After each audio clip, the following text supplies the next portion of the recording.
Francis Ford Coppola created the Godfather trilogy, Apocalypse Now and The Conversation. He's a 5-time Academy Award winner who revolutionized American cinema. But behind those masterpieces lies a director with a legendary temper and an unforgiving memory. 7 actors pushed him too far. 7 careers were either shattered or forever scarred by crossing Hollywood's most volatile genius. From cocaine-fueled meltdowns to million-dollar lawsuits, these feuds reveal the brutal cost of artistic perfection.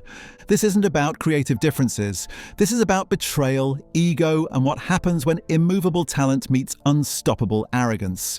These are the actors who made Francis Ford Coppola's enemies list, and the shocking reasons why he'll never forgive them.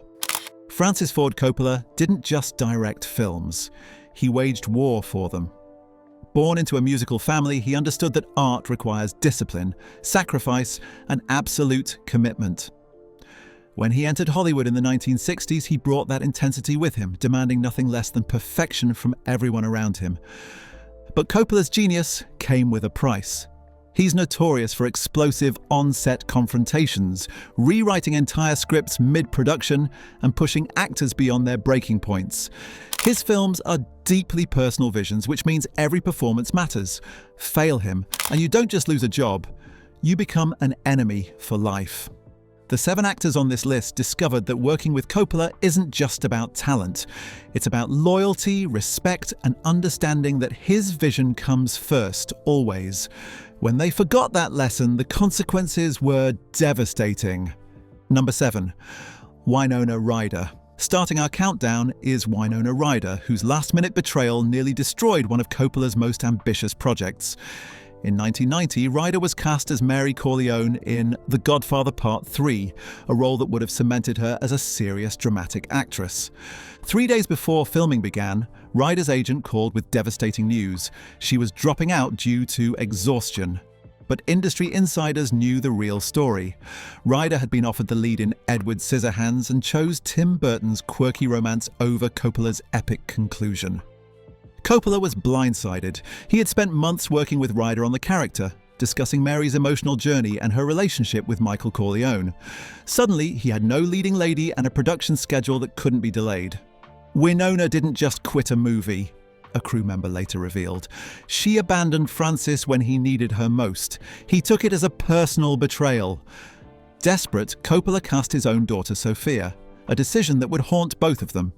Sophia's performance was savaged by critics, and many blamed Ryder's abandonment for the film's weakest element. Coppola never forgave her. When Ryder's career imploded during her shoplifting scandal in 2001, industry sources say Coppola actively discouraged other directors from giving her comeback roles.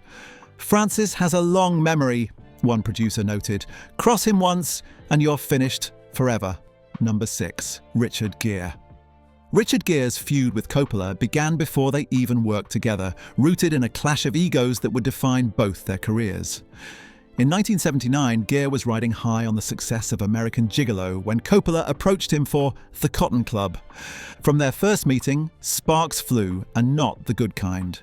Gere, already developing his reputation as a difficult leading man, questioned every aspect of his character. He wanted script changes, costume modifications, and input on the film's musical numbers. Coppola, who had mortgaged his own home to finance the film, was in no mood for star tantrums. "Richard acted like he was doing me a favor," Coppola later told Variety. "He forgot that I made The Godfather while he was still doing dinner theatre." The situation exploded during a costume fitting. Gere refused to wear the period-appropriate suits, claiming they made him look too ethnic.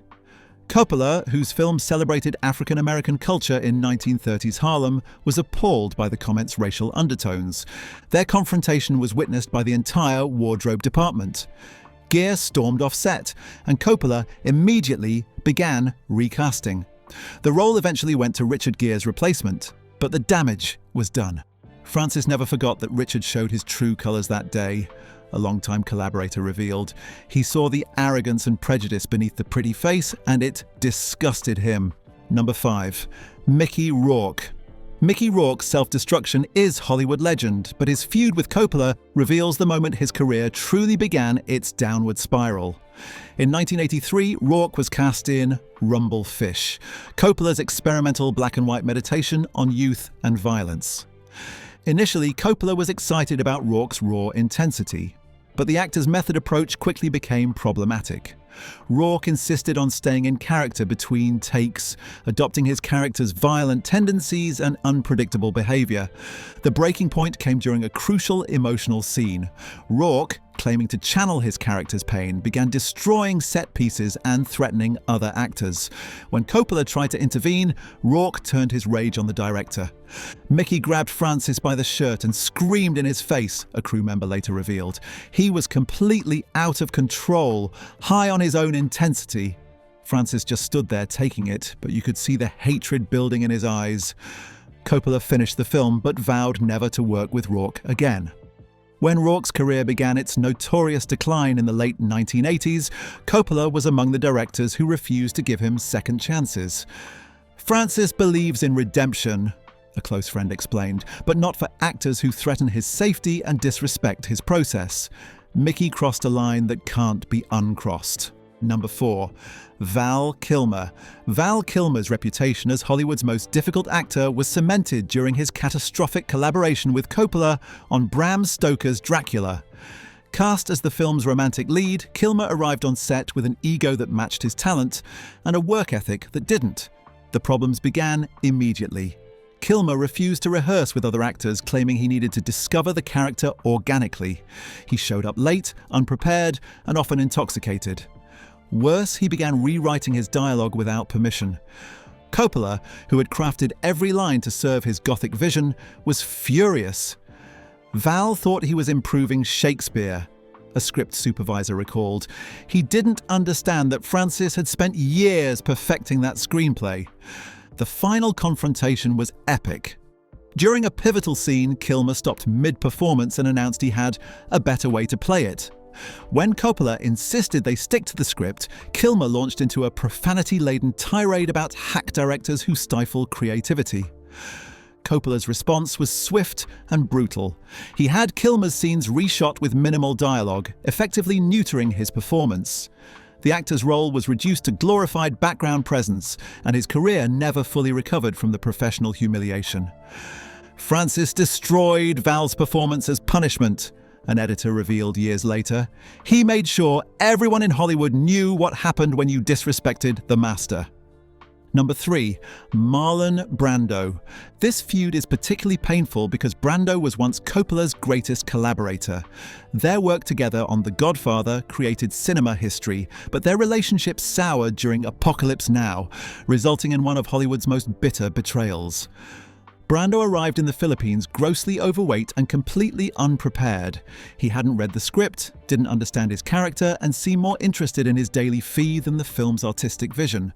For Coppola, who was risking everything on this passion project, Brando's indifference was devastating. The situation reached its nadir during their first scene together.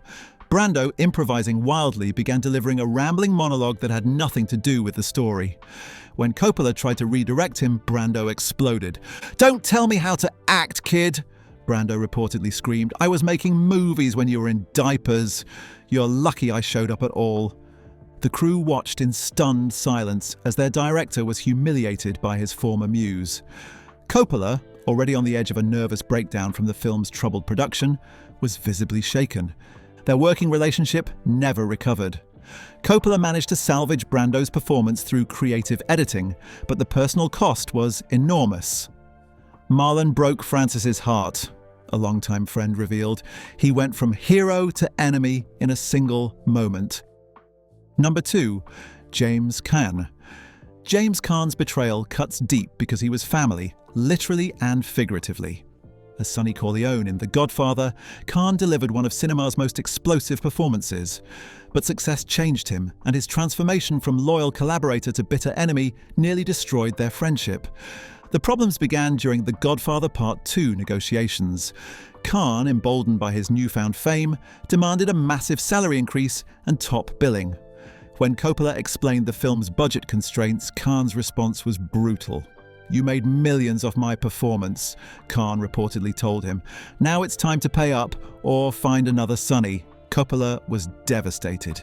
He had discovered Khan, nurtured his talent, and created the role that made him a star. Now Khan was treating him like any other Hollywood businessman, negotiating through agents instead of speaking as friends. The final break came when Khan began bad-mouthing Coppola to other actors, claiming the director was cheap and ungrateful. When word got back to Coppola, he made a decision that shocked Hollywood. Sonny Corleone would die in the opening sequence and James Caan would never work with him again. Jimmy forgot that loyalty goes both ways, Coppola later reflected. He chose money over friendship, and that's a choice you can't take back. Number 1. Robert Duvall. At number 1 is Robert Duvall, and this betrayal represents the most painful chapter in Coppola's career. Duvall's Tom Hagen was the moral center of the Godfather saga, and their collaboration seemed destined to continue forever. Then came The Godfather Part 3, and everything changed. Duvall was offered a substantial role in the trilogy's conclusion, but he felt the salary was insufficient for an actor of his stature. What should have been a simple negotiation became a bitter standoff that revealed the worst in both men.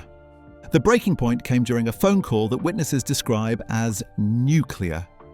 Duvall accused Coppola of trying to buy him cheap after making hundreds of millions from his performances. Coppola fired back that Duvall was destroying the family for money. "You created me!" Duvall reportedly screamed. "Now pay me what I'm worth or I walk!" Coppola's response was ice cold, then walk, and never come back. The conversation ended their friendship and professional relationship forever. Coppola rewrote the entire script to remove Tom Hagen, explaining his absence with a single line of dialogue. The film suffered without Duvall's presence, but Coppola's pride wouldn't allow him to compromise. Years later, when asked about potential reconciliation, Coppola's response was final. "Bob chose money over art, greed over loyalty. That's not the man I thought I knew, and it's not someone I can ever trust again." Francis Ford Coppola's Feuds reveal the brutal cost of uncompromising artistic vision. These 7 actors learned that working with a master means understanding that the work comes first, always. Some, like Gere and Kilmer, found success elsewhere. Others, like Rourke and Ryder, saw their careers permanently damaged by crossing cinema's most unforgiving genius. But perhaps that's the price of greatness. Coppola's films endure because he refused to compromise his vision for anyone's ego or bank account. The actors who couldn't accept that discovered there's no room for betrayal in a master's universe. Love him or hate him, Coppola remains one of cinema's greatest directors. And these 7 actors? They're cautionary tales about what happens when you mistake collaboration for weakness and loyalty for negotiation. We are committed to releasing 2 videos a week. Like, share, subscribe, and hit the bell icon for more film lore.